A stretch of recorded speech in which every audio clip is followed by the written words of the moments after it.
আসসালামু আলাইকুম এভরিওয়ান। আমাদের সিলেট ট্রিপের সেকেন্ড অ্যান্ড লাস্ট পার্টে আপনাদের ওয়েলকাম। সকাল সকাল সিলেট শহর থেকে রওনা দিয়ে দিলাম শ্রীমঙ্গলের উদ্দেশ্যে, কারণ আমরা আজকে যাচ্ছি শ্রীমঙ্গলের গ্র্যান্ড সুলতান রিসোর্টে, যেখানে পৌঁছানোর কথা 2 ঘন্টার মধ্যে, কিন্তু বিভিন্ন কারণবশত সেদিন অনেক দেরি হয়ে গিয়েছিল। অলমোস্ট 4 থেকে 5 ঘন্টার মতো লেগে গিয়েছিল। আমাদের বুকিংটা আগেই করা ছিল। আপনারা হয়তো অনেকেই জানেন যে আজলানের ডেঙ্গু হয়েছিল, হসপিটালে অ্যাডমিট ছিল। তো ওই সময়টাতেই আমরা বুকিং দিয়েছিলাম, কিন্তু আনফরচুনেটলি তখন যাওয়া হয়নি। আমরা 5,000 টাকা অ্যাডভান্স করে বুকিং করেছিলাম, তাই আমরা ওদের সাথে কথা বলে ডেটটা পোস্টপোন করেছিলাম। রুমে যাওয়ার আগে আমরা লবিতে কিছুক্ষণ ওয়েট করলাম, তখন আমাদের ওয়েলকাম ড্রিঙ্ক দিল। কিছুক্ষণ ওয়েট করার পর আমাদের রুমটা রেডি হয়ে যায়, দেন আমরা রুমে চলে যাই। তো আমি ছোট্ট করে রুম ট্যুর দিয়ে দিচ্ছি। আমাদের রুম ক্যাটাগরিটা ছিল কিং ডিলাক্স। এই প্যাকেজের সাথে কমপ্লিমেন্টারি বুফে ব্রেকফাস্ট ইনক্লুড ছিল, সাথে ফ্রুটস, চা, কফি এগুলোর ব্যবস্থা তো ছিলই। আমরা যখন বুকিং দিয়েছিলাম তখন আমাদের প্রেফারেন্স ছিল পুল সাইডে, মানে আমাদের উইন্ডোটা যেন পুল সাইডে হয়, কিন্তু যেহেতু আমরা পোস্টপোন করেছি তো আমরা লেক ভিউ পেয়েছি, পুল সাইডটা আমরা পাইনি। তবুও এটা খুব সুন্দর ছিল। দেন এই হচ্ছে ওয়াশরুমটা দেখাচ্ছি।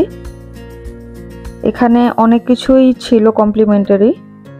এখানে সাবান, shampoo, conditioner, bath gel, body lotion সবই ছিল, ব্রাশ, পেস্ট, এগুলো সব আমি নিয়ে আসছি। বাঙালি বলে কথা, এগুলো কি ছাড়া যায়?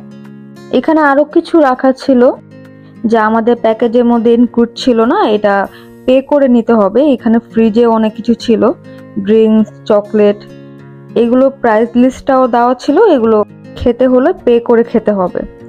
দেন এখানে একটা ছোট কাবার্ড ছিল, কাবার্ডে লকার, জায়নামাজ, হ্যাঙ্গার আর সাথে বাথটব ছিল। আমরা কিছুক্ষণ রেস্ট নিয়ে রিসর্টটা ঘোরার জন্য বেরিয়ে পড়লাম। যেহেতু আমাদের লেট হয়ে গিয়েছিল তো সেদিন আমরা আর পুলে নামিনি। পুরোটা রিসোর্ট আমি এক ঝলকে দেখাচ্ছি। আসলে রিসোর্টটা এত বড় যে পুরোটা এরিয়া ঘুরতে অনেকটা টাইম লেগে যায়। তারপর আমরা চেষ্টা করেছি কম সময়ের মধ্যে পুরোটা কভার করার। আমার ভিডিওটা দেখে অবাক লাগছে যে তখন আজলান কত ছোট ছিল, মাত্র 2 মাস আগে। এখনই মনে হয় যে অনেকটা বড় হয়ে গিয়েছে। মাশাআল্লাহ মাশাআল্লাহ, সবাই ওর জন্য দোয়া করবেন। রিসোর্টে মুভি থিয়েটার আছে, এখানে মুভির লিস্ট দেওয়া ছিল, আর গেম সেন্টার ছিল। তো আমরা গেম সেন্টারটা একটু ভিজিট করতে গিয়েছিলাম। এখানে কয়েক ধরনের গেমস রাখা আছে, বাট এটা পে করে দেন খেলতে হবে, যেহেতু এটা প্যাকেজের বাইরে। আচ্ছা, এবার আসি আমাদের কত খরচ হয়েছে একদিন থাকতে, মানে এক রাত থাকতে। আমরা নিয়েছিলাম কিং ডিলাক্স। ওদের এখানে প্রায় সময় ডিসকাউন্ট অফার থাকে, তো আমরা ডিসকাউন্টে 13,500-তে পেয়েছিলাম। এই তো আমরা বের হলাম ডিনারের জন্য। আমাদের যাওয়ার প্ল্যান ছিল একটা রেস্টুরেন্টে, সেই রেস্টুরেন্টটা রিসোর্ট থেকে কাছেই ছিল। তার আগে আমি নাইট ভিউটা একটু ভিডিও করে নিচ্ছিলাম রিসোর্টের। রাতে একদম নিরিবিলি আর শান্তিপূর্ণ পরিবেশ ছিল।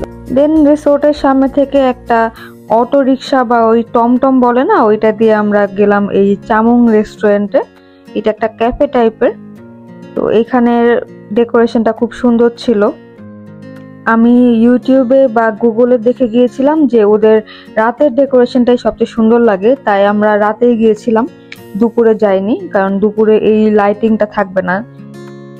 আমরা অর্ডার করেছিলাম থাই স্যুপ, অন্থন, আর অর্ডার করেছিলাম হচ্ছে ফ্রাইড রাইস আর চিলি চিকেন। অনেস্টলি বলতে গেলে ওরা বাসি খাবার দিয়েছিল, এর থেকে বেশি আমার আর কিছুই বলার নেই। তারপর দিন সকালবেলা আমরা ব্রেকফাস্টের জন্য গেলাম। এটা আমাদের প্যাকেজে ইনক্লুড ছিল। যেহেতু আমাদের সুইমিং পুলে নামার একটা প্ল্যান ছিল, তাই আমরা তাড়াতাড়ি চলে গিয়েছিলাম ব্রেকফাস্টের জন্য। এখানে কি কি ছিল আমি একটু দেখাচ্ছি। চিড়া ছিল, গুড় ছিল, শসা, গাজর। এখানে ছিল টক দই 2-3 রকমের ছিল, peach yogurt, then plain yogurt, mix fruit salad, sandwich, salami, chicken salami. তারপর এখানে ছিল চিজ।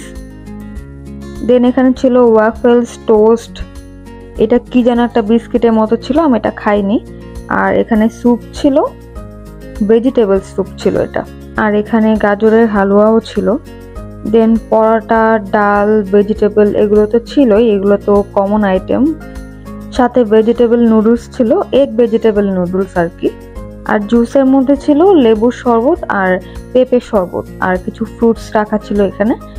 আর সাথে অনেক রকমের কেক, কুকিজ, ডোনাট, কয়েকটা ফ্লেভারের মাফিনসও ছিল, আর কয়েক ধরনের ব্রেড ছিল। আর ব্রেডের সাথে খাওয়ার জন্য 2-3 রকমের জেলি, বাটার এগুলো ছিল। যে কেউ চাইলে এখানে নিজেরা টোস্ট করেও নিতে পারবে।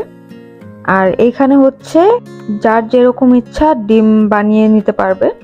তো আমি চিজ অমলেটটা নিয়েছিলাম, আমি বলে দিয়েছিলাম এক্সট্রা চিজ দিতে। আর অনেক কিছুই ছিল, কিন্তু আমার সবকিছু কভার করা আসলে সম্ভব হয়নি।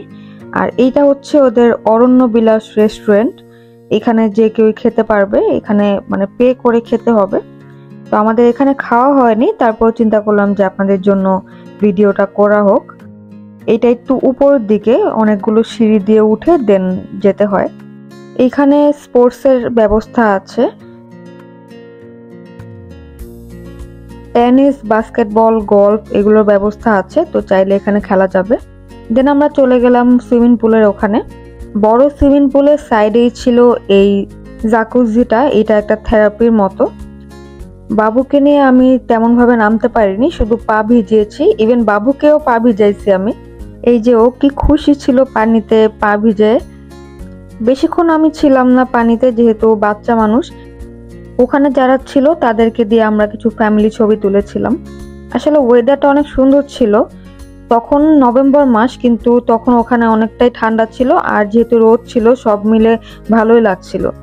দেন সুইমিং শেষে আমরা আবার রেডি হলাম, রেডি হয়ে বের হলাম। যেহেতু একটু পরে আমাদের চেক আউটের টাইম হয়ে যাবে, তাই ভাবলাম আরো একটু ঘুরে নেই, কারণ অনেক কিছুই এখনো দেখা হয়নি। এইটা হচ্ছে ওদের লাইব্রেরিটা অনেক বড় আর একদম গুছানো।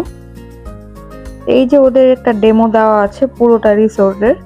চেক আউট করে আমরা ঢাকার উদ্দেশ্যে রওনা দেওয়ার আগে চা মূর্তির ওখানে গিয়েছিলাম।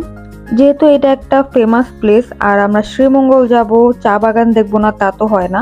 তো ছোটখাটো একটা চা বাগান ট্যুর দিয়ে এসেছিলাম আমরা। খুব বেশিক্ষণ এখানে থাকিনি, কারণ এরপরে আবার লাঞ্চ করেছি পানশিতে, যেটার কোনো ক্লিপ আমি নিতে পারিনি। তো এই তো রাতের দিকে, রাত বলতে সন্ধ্যার পরে আমাদের ট্রেন ছিল ঢাকার উদ্দেশ্যে। তো আমরা রেল স্টেশনে গিয়ে পৌঁছাই। আজলানের এটা ফার্স্ট ট্রেন জার্নি ছিল, তো প্লেন জার্নির মতো ট্রেন জার্নিটাও আমরা একটু মেমোরি ক্রিয়েট করে রেখেছিলাম। তো এই ছিল আমাদের সিলেট ট্রিপের সেকেন্ড অ্যান্ড লাস্ট ব্লগ। আশা করি আপনাদের ভালো লেগেছে, আমাদের জন্য দোয়া করবেন। আল্লাহ হাফেজ।